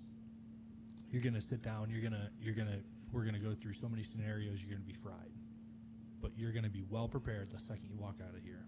Yes, you'll have your FTO phase, which will probably be a year. So 3 years on. Yeah, 2 more years, and you're vested at that point, working by yourself. But in the essence of like actually doing stuff right, I feel like they got it down. Like I wish somebody would be like, hey, we're gonna send you to school for 2 years. We're gonna pay you full time. You're gonna get benefits and stuff like that. You're just gonna go to school for 2 years and learn. I'd be like, okay, cool. Where do I sign? Sign me up. Even after 10 months of an academy and then the 6 months of FTO after that, I still feel like I didn't know everything. I've gotten a lot of shit in my FTO. But then you're going to revert back to funding. Mm-hmm. Funding. I mean, the thing is, and the worst thing about it is that they never asked the civilian. Right. You're going to have all these protesters. The majority of these jackwagons are going to be paid anyway. They're paid actors to do protesting. But no one ever asked, like, say, the common black man or woman or common white man or woman who's doing these blue-collar jobs. How do you feel about police? Well, I got 6 shootings down the road. I wish we had more. I mean, I actually saw that on one of those in St. Louis. But they asked, it was, I liked it because you know how the media always tries to push the narrative. They asked a black man and a white man were standing together, and they go, what do you think the police could do to better? I was like, give them more money. Mm-hmm. Give them more training. I mean, I love training because honestly, it's good. Some of it's really good, and then some of it's like, yeah, why am I doing this PowerPoint? Yeah. But they asked them. It's the funniest one so far. It just popped in my head. The cultural inclusivity. I'm like, for the love of Christ, just buy me an airline ticket and send me to whatever culture you want me to learn, and I'll just vacation there for 2 weeks. I'll come back so cultured. Yeah. Like, you want to culture me? Cool. Yeah. Let's do it. Okay, send me to Haiti. I might need my AR, but still. Right. But like, it's one of those things you could just talk over and over and over on. Because you ask those 2 men, what would you guys like better? Fund them better. Mm-hmm. Fund who better? The police. Well, that's not what we wanted to hear. Because we have 6 shootings. You guys don't have to live here. We do. Yeah. And they can't move out. In a lot of majority of the, like, blacks, whites, Hispanics will all say the same thing. Why do you think a lot of blacks and Hispanics are turning over to Trump? Mm-hmm. I mean, I think he's a jackass, but nevertheless, because I think it's all a uniparty, but that's me. Yeah. But this man saying, y'all are American. Can we stop with this black, white, Hispanic, this shit? And the majority of these people are going to be like, yeah, that resonates. Like, kind of like when they made fun of him when you had the, what was that? The little campaign stop in the Bronx. Mm-hmm. And they were talking to black men and women, and they're like, we love them here. They're like, this is not what we wanted to hear. So let's go on to somebody else.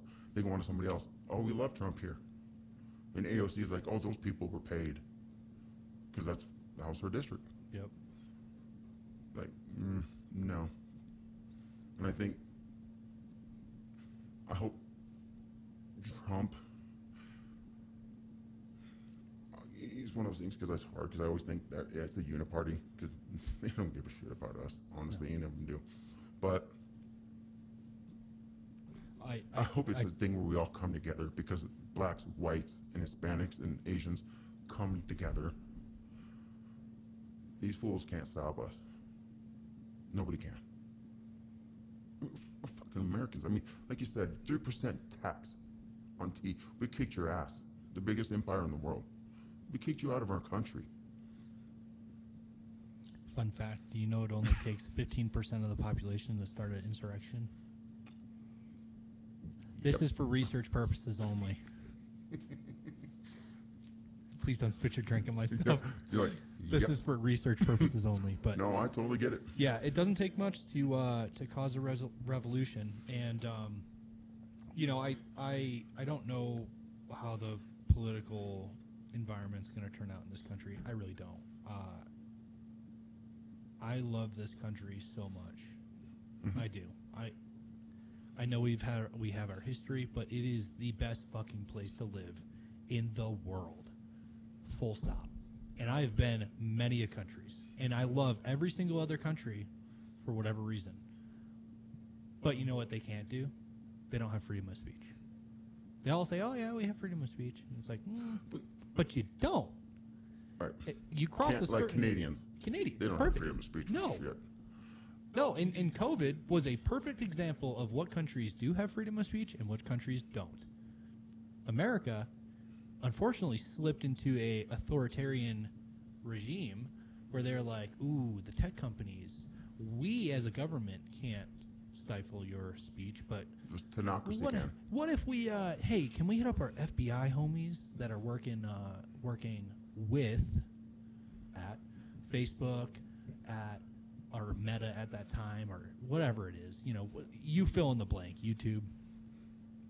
Let's hit those guys up and see if we can just, we do this under the onus of like, we're really just worried about misinformation. Right.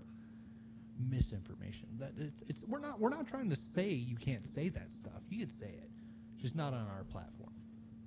And it's like, okay, well, there's no town square anymore, dude. True, like, and that's why people are hating Elon, because there's a tad bit of a town square allowing on X or Twitter or Game Boy, whatever he's going to name it next. Yeah. But like the one thing that I always love seeing, I don't know what the hell show he was doing it on, but Jeff Daniels, he's sitting on a stage in a round table. It's not network, because I know that's from the 70s, but something to that extent. And this guy is like, hey, you know, why is America the greatest country in the world? And one of them was like, well, freedom and freedom. Okay.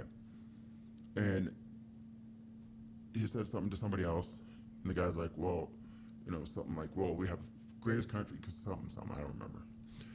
And then he gets to Jeff Daniels, and Jeff Daniels goes, well, the New York Jets and something else. And the guy who's leading the discussion's like, well, no, I'm going to hold you to it. What is it? Why is America the greatest country? And he's like, not going to answer. And he goes, okay, I'm going to ask you again, why is America? And then he interrupts. And he goes, because it's not the greatest country in the world. And I'm like, first time I saw it, I was like, oh, this motherfucker's going to get shot. And he goes into the spiel, like, we're 29th in math. We're stupid. We're getting stupider as it goes along. And he goes, and just reasons of why we're not the greatest country in the world. He goes, 182 nations have freedom. And it's true. Like, doubt it. This is a little bit before the COVID restrictions and all this kind of crap. But then he switches and he goes, you know, but it can be. Like, we used to have men who dared to dream. We did great shit, good stuff. I mean, just great stuff. We were Americans. We dared. I mean, we went to the moon. We went, we did everything that the world loved us for. Then that American spirit, we don't have that anymore. It's gone, and it really is. But much less like anything, ideas can be reborn. But where's it going to come from? And it was a beautiful thing, because he's like, we dared to be Americans. We built things. I mean, the Freedom Tower, the great things that made us Americans. But we lost it. We've lost that. We've lost everything what it means to be American. Yeah. I mean, I remember getting spit on when I got back from Iraq. Being called a baby killer. I about lost my shit. Spit on.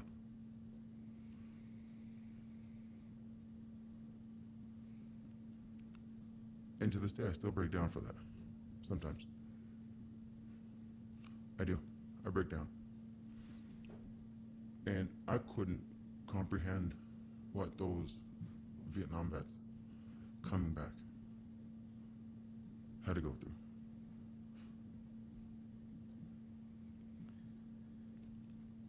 And stuff like that. And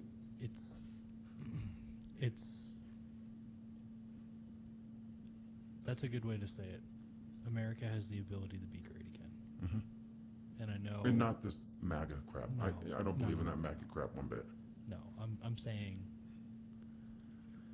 and we can wrap this up because I know you got a flight to catch, but part of this whole thing is like,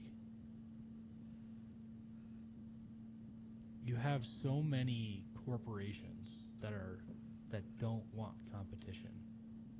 What I think made America phenomenal in the 60s, 50s, roaring 50s, 60s, and 70s, and the 80s is you had good competition. You had competition among corporations. You had mom and pop shops that were opening up and building themselves. You had Amazon that started as an online book library where it's like, oh, you can just buy these books and all this other shit. You had competition. And now, because of how the financial market is dictated and ran by very, very select few people, unless you are in that group and you share the ideals that group shares, it is very hard to make it in America, as in the American dream. Start from nothing, move to something. Sure, there's shortcuts. You can go into politics and then start lining your pockets with all these corporate donors and everything else like that. Like, oh yeah, this person started from nothing and became a congressperson. And look at them. Oh, they're fantastic. They have 3 mansions. And it's like, okay, well, that's not the American dream. That's not it. But it's very hard to get up. Very hard to get up to that high. Mm-hmm. But it's very easy to divide us. Oh yeah. If we could ever get past that point where they get very hard to divide us, I think very easy to get up will come. And that's and hopefully I see it. Hopefully the next generation gets to see it. Yeah, I think what's so scary to me is in this 2024 election cycle, you have a third-party candidate, the We the People Party, RFK, and to see how much they are trying to silence the movement. Mm-hmm. No, you're not going to debate. Like, okay, who are you to say that a presidential candidate that has a substantial amount of people that are backing him on a large population that's moving towards him? I'm not saying he's going to win. I hope he does, because God, would that be a shakeup? But just the fact that they are trying to silence him makes me disheartened a lot. But there's always little rays of sunshine. I'm like, I always like Vivek. I always like that dude. Because he's kind of like, Ramaswamy. yeah, I love that name too.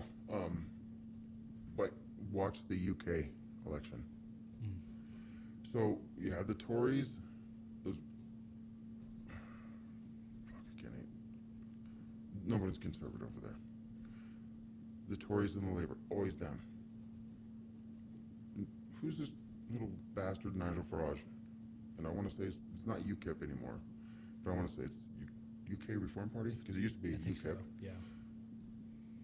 He's going to more than likely become the conservative side of the UK political season, and I like him. Yeah. And there's a reason why he's resonating.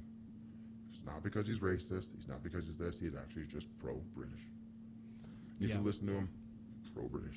That's all. Yeah, but if you talk to anybody that goes against the grain, it's very easy to label them. Oh, you're a racist. Oh, or we'll rewind the clocks back to 1930s. Oh, you're going against the grain. You're a communist, and it's like, okay, Yeah, that but doesn't really communists, fly. Screw them. Yeah, I don't like commies either, but I also don't like racists. I just don't like labels. I don't like labels that are unjustly affiliated to an individual without any previous history of that individual doing whatever that is. Right. Right? Like, oh, you're a commie. Well, why am I a commie? Well, it's easy now. Call us racist. Call you're racist or conspiracy theorist, or whatever the hell they want to call us now. Yeah. Without any proof. I'm a conspiracy theorist. I gladly wear that label proudly. Same. But all right, Whisper, I appreciate you being on. I'll have you back on soon. We'll get some more details ironed out, specifically about the protests in Denver. We can probably talk about anyone that listens to this. Sorry, I went on the tangents that I did. Oh, dude, you're all good. All right, bye, guys.